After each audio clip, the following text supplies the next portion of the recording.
Pois bem, prosseguindo no estudo de Atos dos Apóstolos, estamos lendo Atos capítulo 10, versículo 9, lemos até o versículo 8, do anjo que apareceu para Cornélio e lhe deu ordem para ele mandar alguém para buscar a Pedro. Ok? Bom, então também Deus dará uma visão a Pedro, porque falando da limitação do ser humano, né? Apesar de Pedro ter andado com Jesus por tanto tempo, ele ainda não entendia que o evangelho deveria ser pregado a todos. E mesmo diante dessa experiência, ele não vai ter esse entendimento de forma completa, tanto que depois Saulo de Tarso, Paulo vai repreendê-lo, o apóstolo Paulo vai repreendê-lo, né? Paulo, ele não teve o mérito assim, de receber a mensagem de Deus quando Jesus começou o ministério, né? A mensagem não chegou a ele, né? Pela vida que ele tinha entre os fariseus, e talvez até o conhecimento que ele possuía, esse conhecimento deve ter atrapalhado ele. Porque acaba que a pessoa que às vezes tem um conhecimento profundo, ela exige mais fatos para que ela mude o seu conceito. Então Saulo de Tarso teve que ter aquela revelação especial daquele encontro com Jesus. Enquanto os apóstolos iniciais que andaram com Jesus, eles tiveram o mérito, inclusive Matias, de estar com Jesus desde o princípio do seu ministério. Então o apóstolo Pedro teve essa graça, essa iluminação, né, esse privilégio dele ser uma pessoa que Deus conseguiu se revelar ainda durante o ministério de Jesus. Saulo de Tarso não teve, ok? Por outro lado, Saulo de Tarso, ele é a pessoa que ele vai conseguir ver de forma bem clara que não havia distinção entre judeus e gentios. Ele foi criado também entre gentios, tá bom? Mas era um seguidor do judaísmo, e a princípio ele tinha aquela visão que o judaísmo, aquela fé, era para os judeus. Ok? Nesse período que nós estamos estudando, ele está lá em Tarso, ele tinha passado 3 anos na Arábia, refazendo o entendimento dele das Escrituras e do reino de Deus. Então, tanto que eu falei para vocês, provavelmente nesse período ele já está lá pregando para os gentios, nós não sabemos. Por isso é que oficialmente a gente diz que o primeiro gentio evangelizado é esse Cornélio, tá ok? Bom, Atos capítulo 10, versículo 9. E no dia seguinte, indo eles seu caminho e estando já perto da cidade, subiu Pedro ao terraço para orar, quase a hora sexta. Lembrando, qual é a hora sexta? A hora sexta é ao meio-dia, porque a hora em Israel começa a contar às 6 horas da manhã.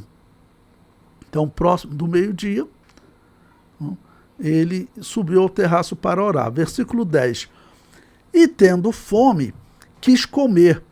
E enquanto lhe preparavam, sobre ele veio-lhe um arrebatamento de sentidos. É assim que a nossa Bíblia traduz. No original grego, se vocês forem pregar, eu até sugiro a vocês, existe um Novo Testamento interlinear. Ele te mostra o Novo Testamento e cada palavra em grego e a tradução dela. Tá bom? E aqui, arrebatamento dos sentidos é tradução do grego êxtasis, né? Êxtase. Então, se você tiver uma tradução que diz que ele entrando em êxtase, alguns não gostam dessa tradução. Mas assim não é errado, até porque no original está escrito êxtase. E êxtase não é algo ruim. Êxtase significa simplesmente que a pessoa entrou num estado de emoção forte, ela está fora daquele estado normal, tá bom? Que normalmente as pessoas andam, conversam, falam, vivem. Entrou num estado de emoção muito forte, né? Ou seja, porque Deus se manifestou a ele. O nosso tradutor, ele escolheu essa tradução de arrebatamento de sentidos, né? Ou seja, ele entrou num êxtase, é o original grego, e então os sentidos dele, audição, visão principalmente, né? Vamos dizer, ele foi arrebatado, ou seja, ele perdeu esses sentidos por um determinado momento. O arrebatamento dos sentidos, normalmente nós dizemos que ele é diferente, por exemplo, do arrebatamento físico, que João participou, experimentou no Apocalipse, que Ezequiel experimentou no Antigo Testamento. No arrebatamento do espírito, o espírito e a alma, eles saem do corpo. Deus faz um milagre para o corpo se manter vivo. Nós dizemos que o espírito e a alma saem do corpo, porque, em geral, nós pregamos que espírito e alma são inseparáveis. É o que a igreja prega. Tá bom? Então, o espírito e a alma saem do corpo e para receber uma mensagem de Deus, tal. Também é diferente, claro, por exemplo, do arrebatamento físico. Filipe experimentou um arrebatamento físico, ele foi sendo visto em diversas cidades. Aí Deus leva o corpo. E também é diferente do arrebatamento da igreja, porque no arrebatamento da igreja o corpo desaparece, esse corpo físico desaparece, é transformado num corpo espiritual. No arrebatamento dos sentidos, a pessoa fica, então, inerte, sem sentidos, né? Ela não vai falar nada, não vai reagir. Perdeu os 5 sentidos, vamos assim dizer. Foi o que a tradução escolheu. Tá, ok? Então, sobreveio-lhe um arrebatamento dos sentidos. O versículo 11. E viu o céu aberto e que descia um vaso, como se fosse um grande lençol atado pelas 4 pontas, vindo para a terra, no qual jazia de todos os animais quadrúpedes, répteis da terra e aves do céu. Bom, até no livro eu coloquei um comentário, você mantenha o livro aí junto da Bíblia, né? Eu coloquei esse versículo 12 e coloquei um comentário. Apesar de não haver descrição dos animais que apareceram a Pedro, está claro que foram animais considerados imundos. Uma lista de animais que não se deveria comer está em Levíticos 11, versículos 1 até o 47. Bom, então vamos citar um animal que eles não deveriam comer, que era muito comum, o porco. Então, eles não comiam. E aqui, é claro, o texto agora vai deixar claro qual é o significado, tá bom, de Deus estabelecer aquela simbologia dos animais imundos. É representar que havia aqui na terra homens que seriam considerados limpos, que seriam os descendentes de Abraão, e homens que seriam considerados imundos, aos representantes das nações. Bom, por quê? Pense, praticamente em todas as nações, os pagãos, quando a criança nascia, ela era consagrada a alguma divindade. Lembre-se que no Antigo Testamento diz que teve reis que fizeram seus filhos passarem pelo fogo. Significava que ele tinha sido consagrado a Moloque. E isso eles faziam o quê? Era um braseiro, né? Onde ele pegava a criança e encostava as costas da criança ali naquela brasa e queimava as costas da criança toda. A criança ficava com uma marca, ele crescia com uma marca horrível nas costas, né? Mas diz a história que aquele homem, quando crescia, ele virava para outros, em qualquer discussão, qualquer uma coisa, ele mostrava, olha, eu fui consagrado a Moloque. E as pessoas começavam a respeitar aquele homem. Ele normalmente se tornava líder, né, dos outros, porque todos, ele é consagrado a Moloque. E alguns eram consagrados de outras maneiras. Em Roma, as crianças eram consagradas a quê? todas as crianças que nasciam em Roma, eles eram consagrados a uma divindade chamada Vaticanos, que era a divindade responsável por capacitar a criança a vaticinar, ou seja, capacitar a criança a falar. Então, no mundo pagão, todos eram consagrados. Então, eles eram imundos. É claro que Deus ele pode limpar, purificar. Nós temos no Antigo Testamento, é a regra, não sabemos se houve exceção, mas, por exemplo, Jó, ele não vivia em Israel. Ele viveu na época dos patriarcas. Talvez Jó tenha sido consagrado. E aí, mas durante a sua vida, ele teria tido um encontro com Deus e foi purificado. Então, Deus purificava gentios? Sim. Melquisedeque, ele era um jebuseu. Tá bom? Ele servia a Deus, era sacerdote do Deus Altíssimo. Mas, muito provavelmente, ele foi consagrado quando criança. Ruth, provavelmente, foi consagrada à divindade pagã, porque ela era uma gentia. Mas também foi recebida. Raabe também. Então, acontecia. Mas o que Deus está mostrando agora é que os gentios em si, eles estão sendo purificados para receber a pregação do Evangelho, para receber a mensagem de salvação. E, em especial, está anunciando que essa é a era dos gentios. Por quê? O Pentecostes, que é o quarto tempo determinado por Deus, lá de Levítico 23, ele indicava exatamente a salvação dos gentios. Então, é isso que Deus está mostrando. Aqueles animais imundos, eles tinham uma simbologia. Deus precisava instruir os homens. Agora, ele está precisando instruir o apóstolo Pedro. Então, agora ele usa aquela simbologia que ele instituiu no Antigo Testamento. A própria simbologia do sacrifício de animais.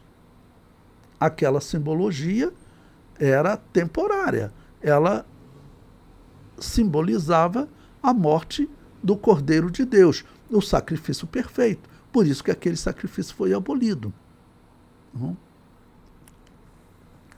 Bom, então, prosseguindo, Atos capítulo 10, versículo 13, diz: E foi-lhe dirigida uma voz, levanta-te, Pedro, mata e come. Levanta-te, mata e come, né?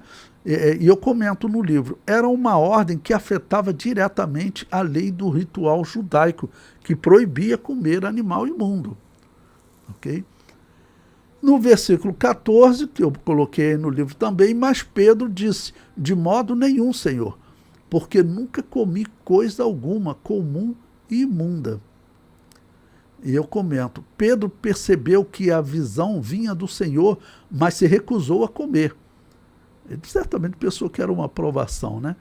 A resposta de Pedro mostra como ele ainda estava ligado ao judaísmo. Para um israelita abandonar os rituais judaicos era muito difícil, mesmo em se tratando de um israelita cristão. Jesus havia ensinado que o que entra pela boca vai ao organismo e é lançado fora. Então já era para eles terem entendido que aqueles animais também não tinha proibição de comer ele. Então, por exemplo, hoje nós podemos comer carne de porco? Podemos. Mas normalmente eu, por exemplo, evito por uma questão de saúde, porque a ciência diz que é uma carne perigosa. É uma carne, né, que ela pode ser saborosa, mas é uma carne perigosa por conta de bactérias. Ainda tem gente que come ela mal passada. Né? Ok? O apóstolo Paulo ele vai deixar bem claro, principalmente Romanos, na sua epístola aos Romanos, capítulo 14, que não tem nenhum problema você comer a carne desses animais. Aquilo era uma simbologia. Agora que se cumpriu o ensinamento divino para mostrar que os gentios não eram mais imundos, então também você entende que a comer aquela carne, seja de porco ou de outro animal, não é pecado. O versículo 15 diz, né, e da segunda vez lhe disse a voz, não faças tu comum ao que Deus purificou. E eu comento aí no livro. Pedro ainda não compreendia que a lei havia sido dada como um símbolo, para que o homem não fizesse nada que o contaminasse. Jesus havia ensinado isso a todos os apóstolos, mas vemos que Pedro não havia compreendido. Bom, antes até de ler esses versículos aí da palavra de Jesus, eu quero citar um exemplo. Teve uma Assembleia de Deus aqui no Rio de Janeiro, uma grande Assembleia de Deus, que certa vez, apresentando como candidato ao ministério, um pastor que tinha um candidato, né, que ele sofreu um acidente e perdeu parte do braço. E teve outros obreiros que discordaram da apresentação dele ir ao ministério. Pode até citar o nome, um pastor conhecido, eu não me lembro o nome dele agora, mas ele presidiu a Assembleia de Deus de Cordovil por muito tempo. E pessoas que discordaram, né, da apresentação dele ao ministério, usaram a lei do Antigo Testamento que dizia que o sacerdote não podia ter defeito físico. Ora, é mais uma simbologia que o cristão toma como literal. A simbologia de não ter defeito físico significa que o ministro não deve ter um defeito no caráter. Não é que ele seja perfeito, ele pode falhar, mas se ele tiver assim, uma deformação no caráter, pessoa que mente rotineiramente, tá bom? Ele então não pode ir ao ministério. Ou outro exemplo qualquer, tá bom? Então nós temos que conseguir diferenciar. A simbologia do Antigo Testamento, ela era uma lição para a igreja, para o mundo espiritual, mas ela não deveria ser seguida, não deve ser seguida à risca pelos cristãos. E o que nós estamos vendo é que existiam judeus neste período que eles viam o cristianismo como uma continuação do judaísmo, ou como uma corrente do judaísmo, ou como uma seita do judaísmo, como alguns chamam. Tá, ok? Bom, eu coloquei aí um texto, né, que Jesus ensinou sobre esse tema, Marcos capítulo 7, versículo 14. E chamando outra vez a multidão, disse-lhes, ouve-me vós todos e compreendei, nada há fora do homem que entrando nele o possa contaminar. O que Jesus está dizendo? Que você comer carne de porco não pode te contaminar. Uma vez me perguntaram se é pecado comer chouriço. Eu falei assim, rapaz, aquele negócio, eu nunca consegui nem pensar em comer aquilo, né? Porque diz que é o sangue, eles deixam sangue ali, né? Para mim até uma nojeira, sabe? Até uma nojeira. Mas assim, dizer que é pecado, nós não podemos dizer que é pecado, porque Jesus Cristo disse, né? O que você come não te contamina, está bem claro. Ó, nada há fora do homem que entrando nele o possa contaminar. Então, se você comer carne de porco, até se você comer carne de porco mal passada, pode você ser contaminado fisicamente. Pegar uma bactéria ali, mas espiritualmente, que é o que nós estamos tratando aqui, a carne de porco não vai te contaminar. Ok? Então, o apóstolo Pedro, que ouviu esse ensino de Jesus, já era para ele saber que comer animais que estão listados como animais imundos, não vai contaminar o homem, espiritualmente falando. Ok? O homem não se torna imundo. Jesus prossegue, mas o que sai dele, isso é que contamina o homem. Se alguém tem ouvidos para ouvir, que ouça. Depois, quando deixou a multidão e entrou em casa, os seus discípulos o interrogaram acerca desta parábola. E ele disse-lhes, assim também vós estáis sem entendimento? Não compreendeis que tudo o que de fora entra no homem não pode contaminar, porque não entra no seu coração, mas no seu ventre, e é lançado fora, ficando puras todas as comidas? Ou seja, todo o alimento que você come, ele não te contamina. Então, a pessoa que me perguntou sobre chouriço, falei, olha, pelas palavras de Jesus, pelas palavras do apóstolo Paulo, nós não podemos pregar que essas coisas nos contaminam. Mas eu sei que algumas Assembleias de Deus, alguns pastores da Assembleia de Deus, diz que se a pessoa comer chouriço, ela está em pecado e ela é até disciplinada.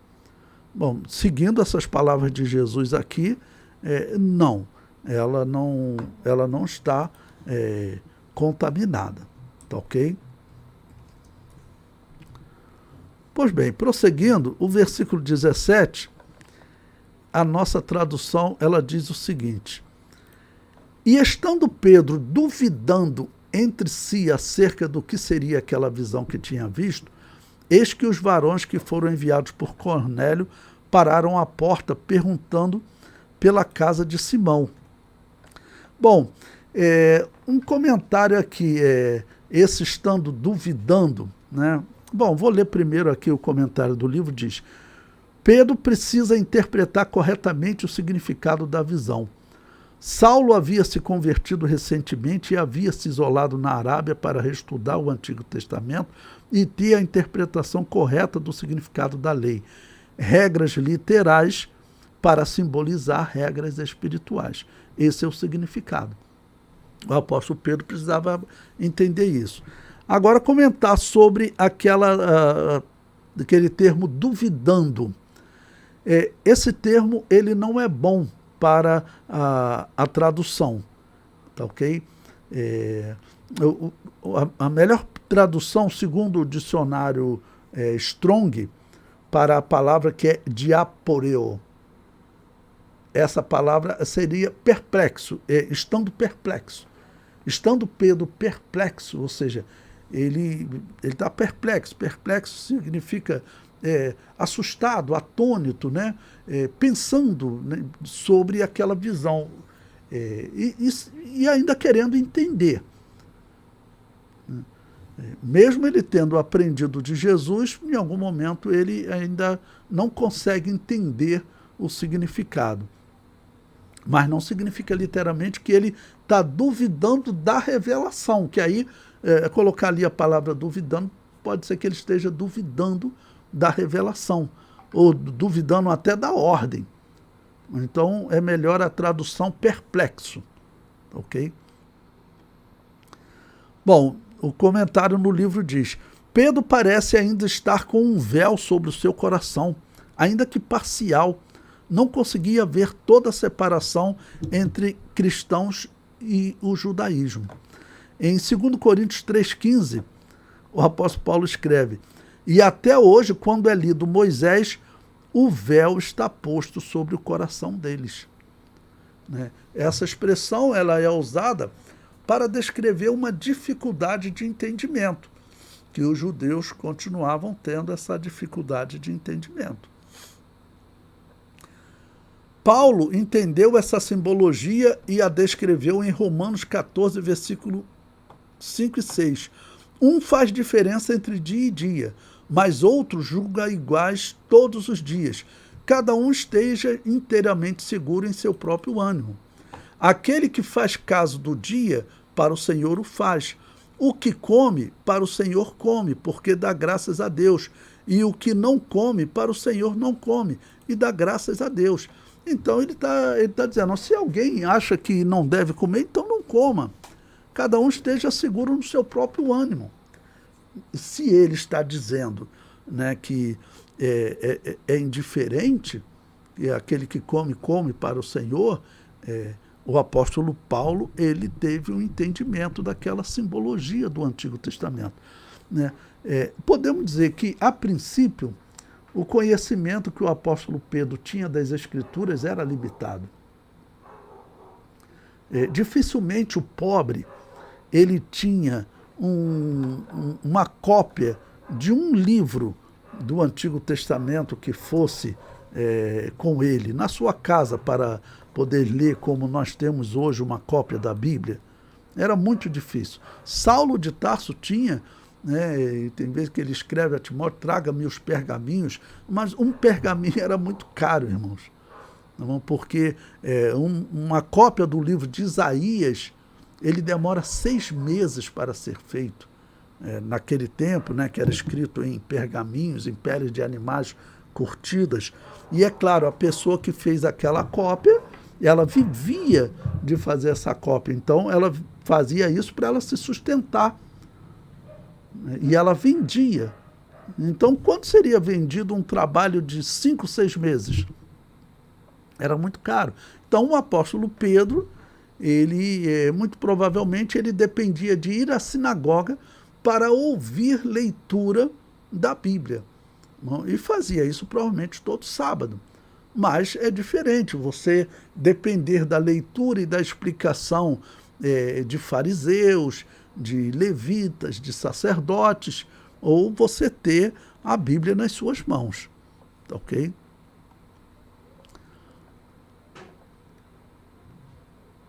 Pois bem, no versículo 18, e chamando, perguntaram de Simão, que tinha por sobrenome Pedro, se ele morava ali, né? Nesse versículo 18. E o versículo 19, e pensando Pedro naquela visão, disse-lhe o Espírito, eis que 3 varões te buscam.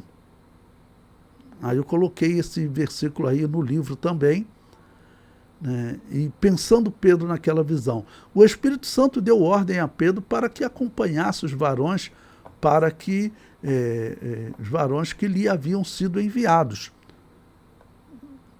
A lição da visão do lençol com animais comuns e imundos mostrados a Pedro era: não existe diferença entre os gentios e judeus diante de Deus.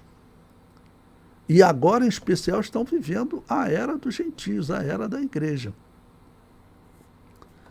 Pedro é enviado por Deus a um centurião chamado Cornélio. Cornélio era um oficial do exército romano que comandava normalmente, como diz, 100 homens. Ok? Tudo indica, eu coloquei um mapa aí também para vocês poderem ver aonde estava Jope, onde estava Jerusalém, onde estava Cesareia, a distância mais ou menos que Pedro teve que caminhar. Então era a distância maior do que de Jerusalém a Jope. E comento abaixo. Tudo indica que Cornélio havia conhecido a Deus através do judaísmo. Esse centurião era um homem temente a Deus e recebeu uma revelação para que ele enviasse mensageiros a Pedro. Deus vai preparando o caminho diante dos missionários de Deus.